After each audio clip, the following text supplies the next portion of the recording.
سورۃ النساء کی آیت نمبر 163۔ الحمدللہ وکفی وسلام علی عبادہ الذین اصطفی،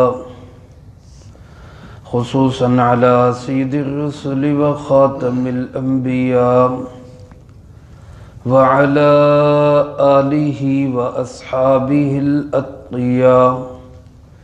اما بعد فاعوذ باللہ من الشیطان الرجیم، بسم اللہ الرحمن الرحیم۔ انا اوحینا الیک کما اوحینا الی نوح والنبیین من بعدہ وأوحينا إلى إبراهيم وإسماعيل وإسحاق ويعقوب والأسباط وعيسى وأيوب ويونس وهارون وسليمان وآتينا داود زبورا ورسلا قد قصصناهم عليك من قبل ورسلا لم نقصصهم عليك وكلم الله موسى تكليما، رسلا مبشرين ومنذرين لئلا يكون للناس على الله حجة بعد الرسل وكان الله عزيزا حكيما۔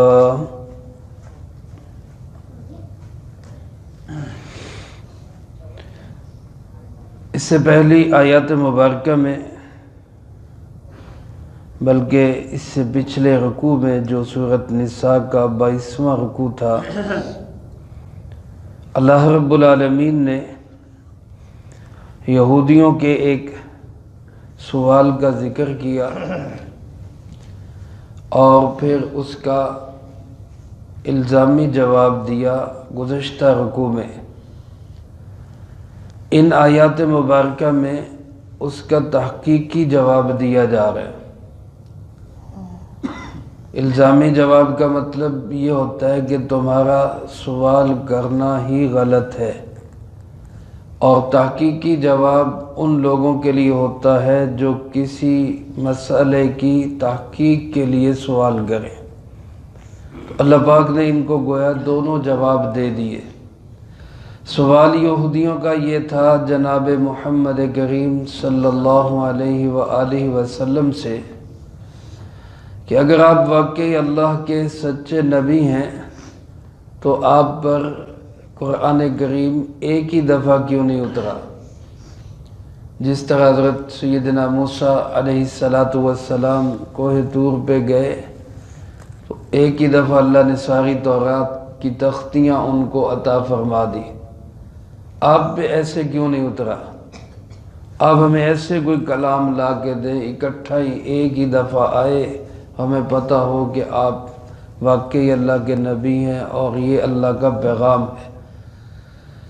یہ سوال ان کا کسی تحقیق کے لیے نہیں تھا، مسئلہ حل کرنے کے لیے نہیں تھا، بلکہ یہ سوال محض ضد، ہٹ دھرمی، عناد، بغض اور نفرت کی بنیاد پہ تھا۔ اس لیے اللہ پاک نے پہلے تو اس کا الزامی جواب دیا۔ اس کا خلاصہ یہ ہے کہ تمہاری فطرت ہی ٹیڑھی ہے، تم نے پہلے اللہ کے سچے نبیوں کے ساتھ کون سا کوئی اچھا سلوک کیا ہے جو اب حضرت محمد صلی اللہ علیہ وآلہ وسلم سے کوئی اچھا سلوک کرو گے؟ یہ ساری صورتحال بتا کر اللہ پاک نے ان آیات میں یہ بتایا کہ اصل بات جو ہے وہ یہ کہ اللہ کا نبی ہے یا نہیں۔ اگر اللہ کا نبی تسلیم ہے تو پھر وحی کا تو اللہ کی مرضی جیسے مرضی بھیجے، کسی کو اکٹھی دے دے، کسی کو تھوڑا تھوڑا کر کے قرآن نازل کر دے، یہ تو اللہ کی مرضی ہے۔ اس میں کسی کو عمل دخل کی کیا اجازت ہو سکتی ہے؟ اور پہلے سارے انبیاء علیہ السلام جن کو تم بھی تسلیم کرتے ہو، مانتے بھی ہو، وہ اللہ کے نبی ہیں، تو جب ان کو تسلیم کرتے ہو تو ان کو انکار کر کے ان کے سامنے ایسے سوال رکھنے کی کیا ضرورت ہے؟ مسئلہ تو یہ ہے کہ اللہ کے نبی ہیں یا نہیں ہیں، اس کو تسلیم کرو۔ اگر تم اس کو مانتے ہو تو پھر وہی جیسے بھی اللہ اتار دے، اکٹھی اتار دے، تھوڑی اتار دے، وہ موقع موقع کی مناسبت سے اتار دے، وہ اس کی حکمتیں ہیں۔ لیکن جب تم ان کو اللہ کا نبی تسلیم کرنے کے لیے تیار نہیں، پھر تمہیں جیسے بھی وہی لا کے دے دے تم نے تو ماننا نہیں ہے۔ تو اللہ پاک فرماتے ہیں ہم نے اس سے پہلے بھی انبیاء علیہ السلام کی طرف وحی بھیجی، انا اوحینا الیک، ہم نے اسی طرح آپ کی طرف وحی بھیجی، کما اوحینا الی نوح، جیسے ہم نے حضرت نوح علیہ السلام کی طرف وحی بھیجی، والنبیین من بعدی، اور ان کے بعد بہت سارے انبیاء علیہ السلام پہ وحی بھیجی۔ وحی کا انداز کیا ہے، اترتی کیسے ہے، یہ طریقہ کار اللہ کے ہاں مختلف ہے، جیسے چاہے اتار دیں۔ مسئلہ یہ ہے کہ وحی اتری ہے یا نہیں۔ جیسے حضرت نوح علیہ السلام اللہ کے نبی، تم بھی تسلیم کرتے ہو، ان کی طرف پیغام آیا، ویسے ہی پیغام وحی جناب محمد کریم صلی اللہ علیہ وآلہ وسلم کی طرف آیا۔ تو فرق کرنے کی وجہ کیا ہے کہ ان کو اللہ کا نبی تسلیم کرتے ہو، ان کو تسلیم نہیں کرتے۔ یہاں میرے عزیز دوستو، حضرت سیدنا نوح علیہ السلام سے سلسلہ انبیاء کا تذکرہ شروع کیا گیا۔ اس میں علماء نے وجہ یہ لکھی ہے کہ حضرت نوح علیہ السلام تک جو نبوت کا سلسلہ تھا وہ ایسے تھا جیسے کسی بچے کو سمجھنے کے لیے علماء نے لکھا ہے جیسے کسی بچے کو تعلیم دی جاتی ہے، سکھایا جاتا ہے، پڑھایا جاتا ہے، اس کے سال 2 سال 4 سال 10 سال پڑھنے میں لگتے ہیں، پھر اس کے بعد اس کا امتحان ہوتا ہے۔ تو نوح علیہ السلام کے زمانے سے پہلے تک بھی بہت سے انبیاء تشریف لائے، لیکن وہ زمانہ تھا صرف پڑھانے کا، تعلیم کا، سکھانے کا، اس میں کوئی امتحان نہیں تھا، امتحان کے بعد کوئی سزا جزا نہیں تھی۔ حضرت آدم علیہ السلام پہلے نبی، پہلے مکلم نبی، ایسے نبی جن سے اللہ نے گفتگو کی ہے، ہم کلام ہوئے۔ ان کے صلبی بیٹے، حقیقی بیٹے حضرت شیس علیہ السلام اللہ کے نبی تھے۔ آگے ان کی نسل میں حضرت ادریس علیہ السلام اللہ کے نبی تھے۔ لیکن تب زمانہ ایسا تھا، انسان ایسے تھے جن کو صرف سکھایا جا رہا تھا۔ حضرت نوح علیہ السلام کے زمانے میں گویا یوں کہہ لیں کہ تعلیمی پیریڈ دنیا کا مکمل ہو گیا۔ اس کے بعد اب امتحان شروع ہوا کہ کون مانتا ہے کون نہیں مانتا۔ جو پاس ہوتا ہے اس کو انعام دیا جاتا ہے، جو فیل ہوتا ہے اس کو سزا دی جاتی ہے۔ سب سے پہلے جو آغاز ہوا ہے اس کا وہ حضرت نوح علیہ السلام کے زمانے سے ہوا ہے۔ اللہ رب العالمین نے ان کو بڑی طویل عمر عطا فرمائی، 950 سال تو ان کا عرصہ تبلیغ ہے، 9.5 صدیاں، اور بھرپور جوانی، پورے عالم کی جوانی کا وقت۔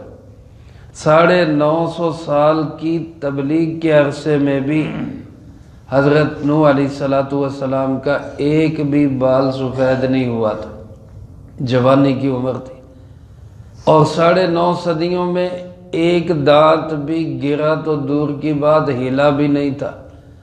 اللہ نے ایسی طاقت، قوت، جوانی اور عالم شباب ایسا رکھا تھا۔ اس کے بعد ذوف آتا گیا، امتحان بھی آتے گئے، پاس ہونے والوں کو انعام بھی ملتے رہے، فیل ہونے والوں کو سزا بھی ملتی رہی۔ حضرت ہود علیہ السلام، پھر حضرت صالح علیہ السلام، پھر حضرت شعیب علیہ السلام، پھر ایک طویل سلسلہ چلا۔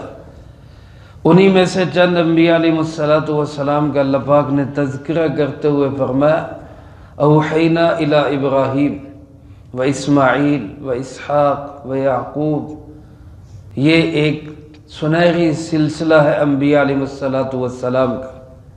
والاسباط، یعقوب علیہ السلام کی اولاد اور نسل میں بہت سارے انبیاء علیہ السلام آئے، پھر حضرت عیسیٰ علیہ السلام، حضرت ایوب علیہ السلام، حضرت یونس علیہ السلام، حضرت ہارون علیہ السلام، سلیمان علیہ السلام، وآتینا داود زبورا، اور ہم نے داؤد علیہ السلام کو زبور عطا کی۔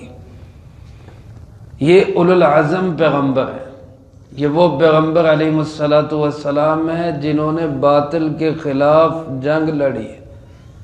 یہ وہ انبیاء علیہ السلام ہیں جن کو اپنے اپنے ادوار میں مخالفتوں کا سامنا کرنا پڑا ہے۔ اس سے پہلے انبیاء علیہ السلام کی مخالفتیں نہیں تھی، اس لیے اللہ رب العالمین نے ان اولو العزم پیغمبروں کے تذکرے کیے ہیں۔ میرے محترم دوستو، مقصد یہی ہے کہنے کا کہ ان سارے نبیوں کو اے یہودیوں تم بھی تسلیم کرتے ہو، تو ان پہ سب پہ وحی اترنے کا طریقہ کون سا؟ کوئی ایک ہی رہا ہے جو تم اب مطالبہ کرتے ہو؟ ہر ایک پہ اللہ نے مختلف انداز سے وحی اتاری ہے، تو حضرت محمد صلی اللہ علیہ وسلم پر اگر مختلف انداز سے وحی آ رہی ہے تو اس میں کون سی ایسی حیرانگی کی بات ہے، اچنبھے کی بات ہے، یا ایسی کوئی بات ہے کہ تم ان کا انکار ہی کر دو؟ پھر اللہ پاک نے فرمایا وَرُسُلًا قَدْ قَصَصْنَاهُمْ عَلَيْكَ مِن قَبْلَ، بہت سے رسول ہیں جن کے ہم اس سے پہلے آپ کو قصے بیان کر چکے ہیں۔ وَرُسُلًا لَمْ نَقْصُصْهُمْ عَلَيْكَ، اور بہت سارے رسول ایسے جن کے ہم نے کوئی قصے بیان ہی نہیں کیے۔ حضرت ابو ذر غفاری رضی اللہ تعالیٰ عنہ کی حدیث مبارک ہے، فرماتے میں نے پوچھا اللہ کے محبوب جی صلی اللہ علیہ وآلہ وسلم، انبیاء علیہ السلام کی تعداد کتنی؟ انبیاء علیہ السلام کی تعداد کتنی ہے؟ تو آپ علیہ السلام نے فرمایا جس کا مفہوم یہ ہے کہ کم و بیش 1,24,000 انبیاء علیہ السلام اللہ پاک نے بھیجے، ان میں سے 313 یا 315 اللہ کے رسول ہیں، اور بہت سارے ہیں جن کا تذکرہ ہے، اور بہت بڑی تعداد ہے جن کے نام تک سے بھی دنیا واقف نہیں ہے، نام بھی نہیں پتا۔ قرآن کریم میں بھی چند ایک انبیاء علیہ السلام کے نام ذکر کیے گئے، باقیوں کو اللہ ہی جانتا ہے۔ ہمارا سب پہ ایمان ہے، جتنے بھی اللہ نے نبی اور رسول بھیجے ہیں سب برحق ہے، اور ہمارا سب پہ ایمان ہے، اور سب اپنے اپنے وقت میں فریضہ تبلیغ کی ادائیگی کو 100% مکمل کر کے گئے۔ اللہ کا کوئی نبی علیہ السلام بھی ناکام واپس نہیں گیا، سب کامیاب ہو کر گئے۔ اللہ پاک فرماتے ہیں وَكَلَّمَ اللَّهُ مُوسَى تَكْلِيمًا، موسیٰ علیہ السلام سے تو اللہ نے خود براہ راست بات کی ہے، یعنی یہ وحی کے انداز ہیں، وحی کے مختلف طریقے ہیں۔ تو اس میں اے یہودیوں تمہارا یہ سوال کرنا کہ اس خاص طریقے کے مطابق وحی کیوں نہیں آتی، یہ ضد اور ہٹ دھرمی پر ہی مبنی ہے، اناد اور بغض پر مبنی ہے، اس کی کوئی حقیقت نہیں۔ اللہ پاک فرماتے ہیں اصل جو نظر رکھنے کی چیز ہے وہ یہ کہ انبیاء علیہ السلام کے دنیا میں آنے کا مقصد کیا ہے، یہ نہیں کہ وحی کیسے آتی ہے۔ یہودیوں کے سوال ایسے عجیب و غریب ہوتے تھے، وحی کیسے آتی ہے، مقصد کیا ہے؟ اللہ پاک فرماتے ہیں اس پہ نظر رکھو۔ اور رسولوں کے دو ہی مقصد ہوتے تھے علیہم السلام، مبشرین و منذرین، وہ مبشر بن کے آتے اور منذر بن کے آتے۔ مبشر کا معنی جو ان کی بات کو تسلیم کرتے وہ ان کو خوشخبریوں کے، انعامات کے پیغامات سنایا کرتے تھے، اور منذر کا معنی جو ان کی بات سے انکار کرتے ان کو وہ وعید سنایا کرتے تھے، ڈراوے دیتے تھے، عذاب سے خبردار اور آگاہ کیا کرتے تھے۔ یہ مقصد تھے اللہ کے نبیوں کے۔ اب اس مقصد کو سامنے رکھتے ہوئے دیکھو کہ حضرت محمد صلی اللہ علیہ وآلہ وسلم اپنا مقصد پورا کر رہے ہیں یا نہیں کر رہے؟ وحی کیسے آتی ہے؟ یہ کیا سوال ہے کہ آپ پہ اکٹھی وحی کیوں نہیں آ رہی؟ یہ کس طرح کا سوال ہے؟ فرمایا اللہ پاک نے انبیاء علیہ السلام کو جو یہ بھیجا ہے اس کا مقصد کیا ہے؟ لِأَلَّا يَكُونَ لِلنَّاسِ عَلَى اللَّهِ حُجَّةٌ بَعْدَ الرُّسُلِ، اللہ کے نبیوں کے آنے کے بعد لوگوں کے پاس کوئی عذر اور بہانہ رہ نہ جائے، کوئی یہ نہ کہہ سکے کہ جی ہم تک بات ہی نہیں پہنچی۔ حضرت شاہ ولی اللہ رحمۃ اللہ علیہ نے لکھا ہے ہدایت کے جتنے سامان ہو سکتے تھے اللہ نے سب انسانوں کو مہیا کر دیا، سب مہیا کر دیے۔ آنکھیں عطا کر دی دیکھنے کے لیے، کان دے دیے سننے کے لیے، زبان دے دی بولنے کے لیے، حواس خمسہ عطا کر دیے۔ انسان محسوس کر سکتا ہے، سوچ سکتا ہے، دیکھ سکتا ہے۔ یہ ساری ذرائع ہیں اس بات کے کہ انسان مانے کہ اللہ ایک ہے، اس کا کوئی ساجی اور شریک نہیں ہے۔ اور پھر اس مسئلے کو مزید سمجھانے کے لیے ان حواس کے ساتھ ساتھ اللہ نے اپنے نبیوں کو بھی بھیج دیا کہ بھئی جا کے ان کو سمجھا دو، پھر بھی بھول جاتے پھر سمجھا دو۔ تو انبیاء علیہ السلام بھی آ گئے، تشریف لے آئے۔ آخری نبی امام الانبیاء، سید الانبیاء، خاتم الانبیاء جناب محمد مصطفیٰ صلی اللہ علیہ وآلہ وسلم پوری انسانیت کے لیے ہدایت بن کر آئے، پوری کائنات کے لیے۔ سارے زمانے آپ کے، سارے علاقے آپ کے ہیں، پوری کائنات آپ صلی اللہ علیہ وسلم کی نبوت کا محور ہے۔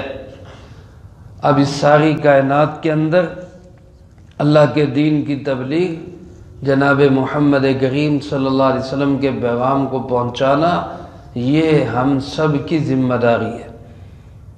یہ سوچنا ہمارا کام ہے کہ ہم اس ذمہ داری کو کہاں تک ادا کر رہے ہیں۔ انداز اس کے مختلف ہیں، اس ذمہ داری کو نبھانے کے طریقے مختلف ہیں، لیکن اس ذمہ داری کو پورا کر رہے ہیں یا نہیں، یہ ہمارے سوچنے کا کام۔ اللہ پاک تو اپنے نبیوں کو اس لیے بھیجتے ہیں تاکہ کوئی یہ کہہ نہ سکے جی مجھ تک بات پہنچی نہیں ہے۔ اور الحمدللہ اللہ نے پوری کائنات میں اپنے نبی کی بات کو پہنچا دیا ہے۔ کوئی کونا کھدرا باقی نہیں جس میں اللہ کے دین کی بات پہنچ نہ گئی ہو۔ اللہ پاک فرماتے وَكَانَ اللَّهُ عَزِيزًا حَكِيمًا، اللہ تو غالب بھی ہے، حکمتوں والا بھی ہے، چاہے تو زبردستی بھی منوا سکتا ہے، لیکن دین میں زبردستی نہیں، اس کی حکمت کا تقاضا ہے کہ اس نے انسانوں کو راہ حق بھی سامنے رکھ دی، راہ باطل بھی سامنے رکھ دی۔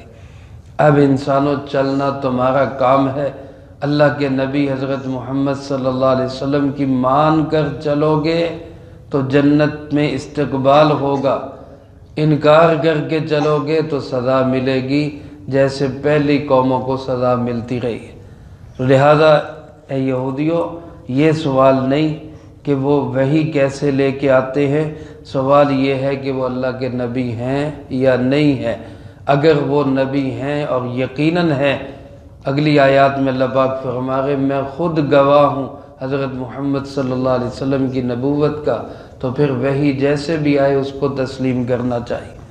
اللہ پاک ہم سب کو اپنے محبوب صلی اللہ علیہ وسلم کی کامل اطاعت بھی نصیب فرمائے، کامل محبت بھی نصیب فرمائے، جو کہا سنا اس کو زندگی میں لا کے دوسروں تک پہنچانے کی توفیق عطا فرمائے۔